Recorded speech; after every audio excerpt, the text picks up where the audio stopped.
Dr. Fauci said yesterday that recommending that the vaccinated wear masks is under active consideration. I was wondering, where do things stand with that conversation?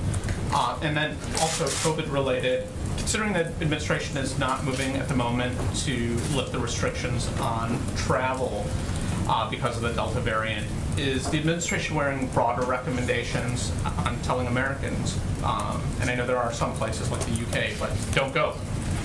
Well, first, I would say for any of these recommendations, we are always going to be guided by our North Star, and that is the CDC and our health and medical experts. So, as I said last week, having an active, it would be actually surprising and odd if our health and medical experts were not having an active discussion about how to best protect the American people. And there, of course, is an active discussion about a range of steps that can be taken, as there has been from the first day of this administration. Certainly, the surge in cases among unvaccinated because of the Delta variant prompts even more discussion about what actions can be taken. But we are going to, the CDC looks at data. They look at data across the country in a range of regions across the country. And if they make an assessment, we will, of course, be here to follow their guidance. To follow up on masks, Dr. Fauci confirmed yesterday he was obviously part of the discussions.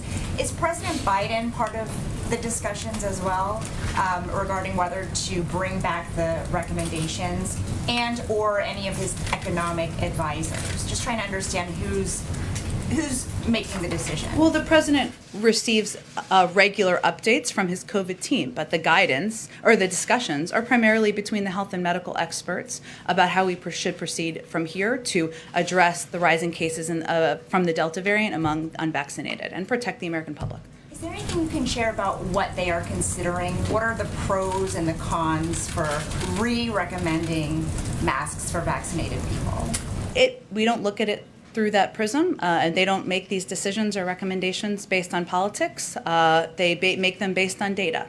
So it's quite simple. They look at data across the country. They make a determination about what steps they could recommend to protect more people and save more lives. And then if they make a recommendation, as you've seen over the past several months, we will work to implement it. But it is not more complicated than that. Thanks, Jen. And one on